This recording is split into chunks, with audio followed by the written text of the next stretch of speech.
Hello, so today we're going to continue with our Learn Swahili and Learn It Well series. This is part 3 and we're going to start with the very first word, which is weza. Weza. Weza. Weza is very simple because it actually means can, like I can do something. So if you want to know if somebody can speak Swahili, you can ask them, unaweza kuongea Kiswahili? Unaweza kuongea Kiswahili? Unaweza kuongea Kiswahili? Which means, can you speak Swahili? And I guess now you will know how to answer this because we have already seen it a lot of times. The si na construct. Si for negation and na for affirmation. Can you try to think how you can answer this? If you can or you can't? Okay, well, if you can, then you have to say ninaweza. Ninaweza. Nina is affirmation, that means positive. So, ninaweza, while the negation will be siwezi. Siwezi. Siwezi, which is I can't. Okay, now we are going to go to the next word, which is waza. Waza. Waza means think. For example, if you want to ask somebody, what are you thinking? You can say, unawaza nini? Unawaza nini? So what are you thinking? Now, if you think about a lot of things, you can say, mambo mengi or vitu vingi, which means many things. Okay, now we are going to go to the next one. The noun version of waza. Waza is a verb. Its noun form is wazo. Wazo. Wazo. If you can think, then you might have some thoughts. Una mawazo mengi. Una mawazo mengi. Una mawazo mengi. This means you have too many thoughts.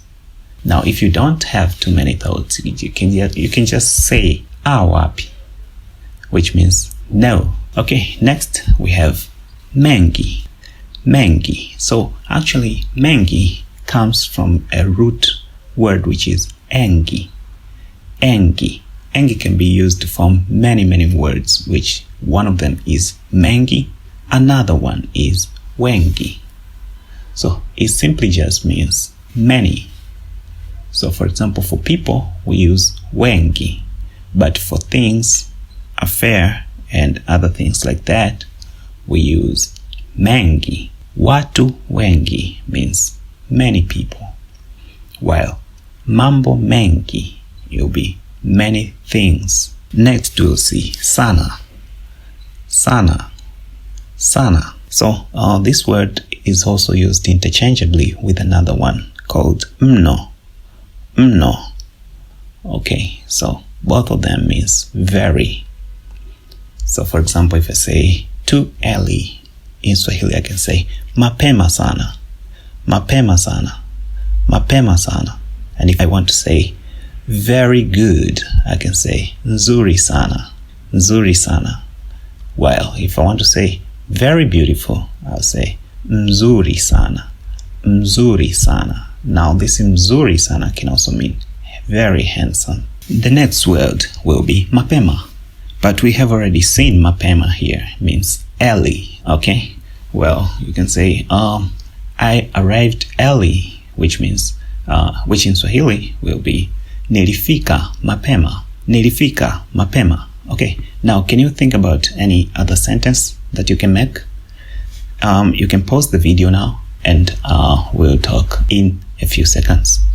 Okay, well, so for example, if you want to say, I woke up early in the morning, you can say, niliamka asubuhi na mapema. Niliamka asubuhi na mapema. Niliamka asubuhi na mapema. Okay, now we're going to see the next one, which is zuri. Zuri, we have already seen it there. It's a root verb which makes all things good. Okay, everything that's good, you can use zuri to describe it. For example, mtu mzuri means a good, a handsome person, or a beautiful person. The plural form of mzuri is wazuri. Okay, the next word is mtu.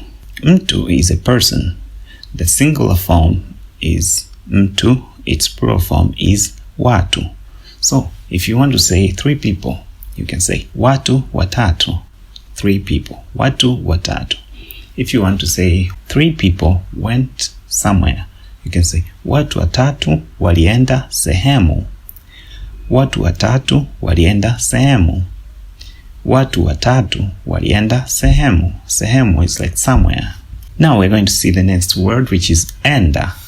Enda means go. It's the root verb. Okay, we have already seen walienda, which means they went. What about they will go? That will be wataenda. Wataenda.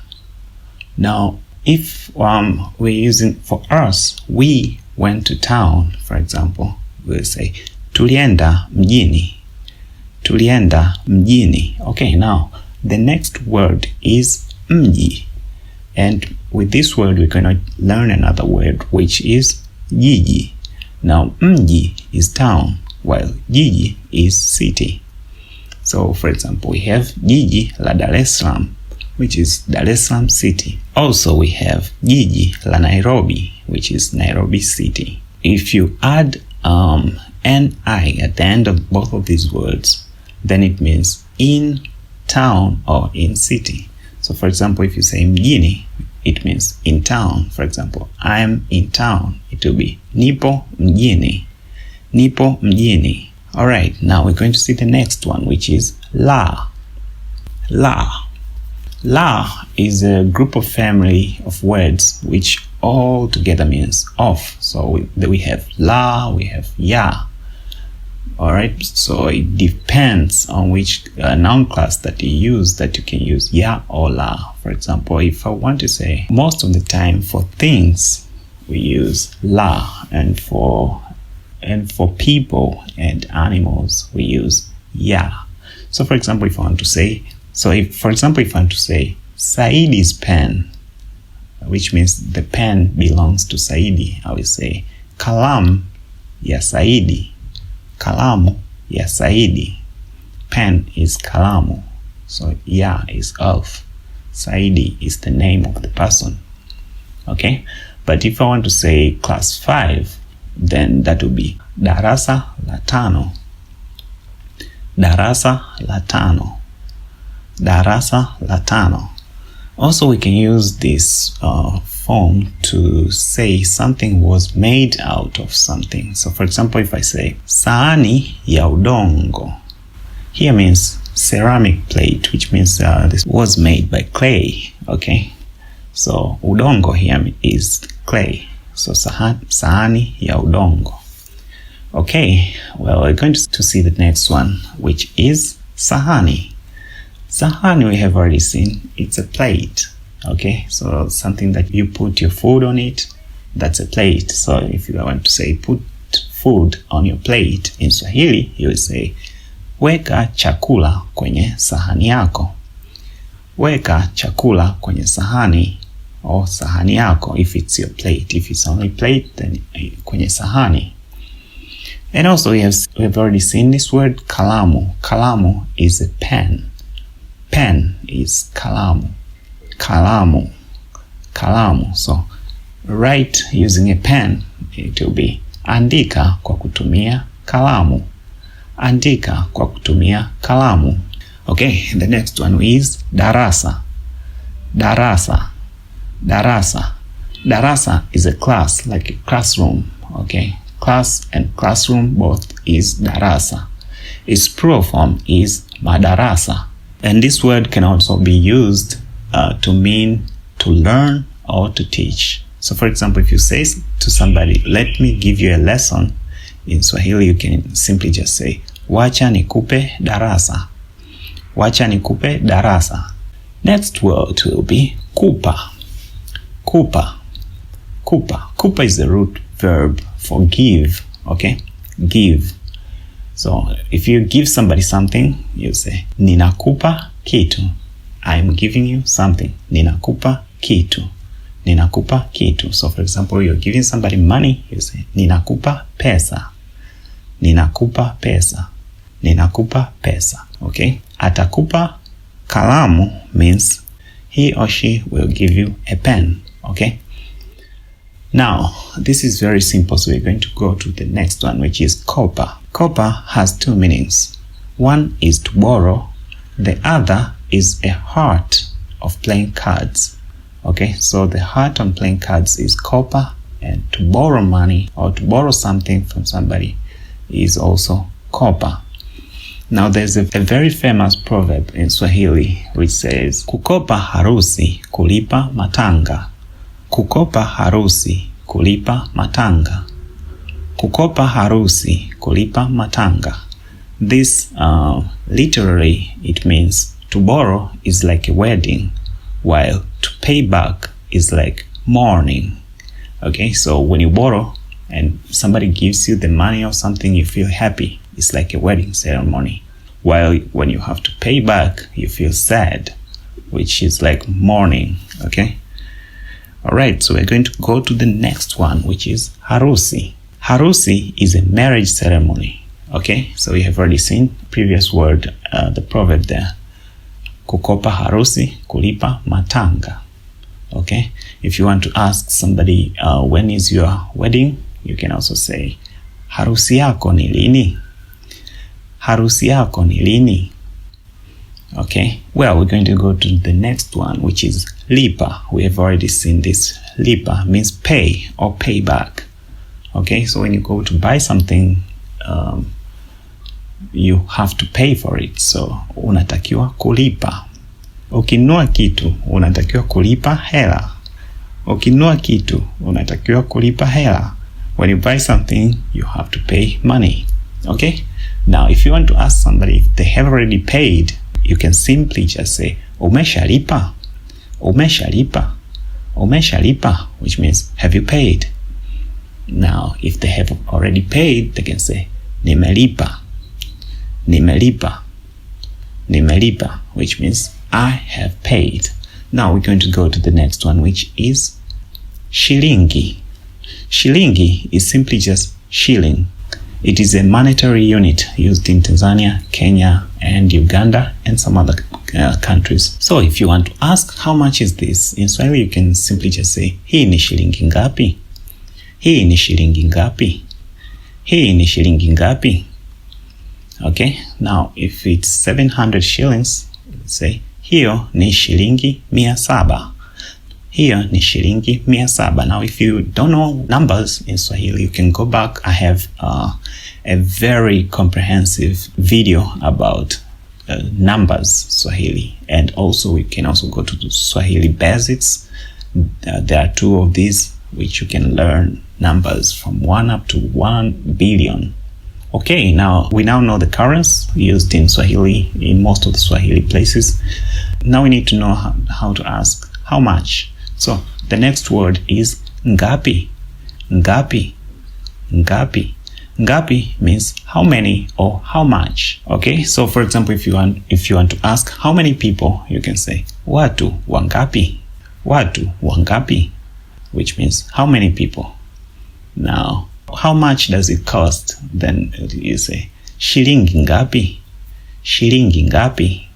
Shilingi ngapi, which means how many shillings.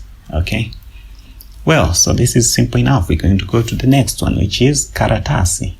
Karatasi is simply just paper.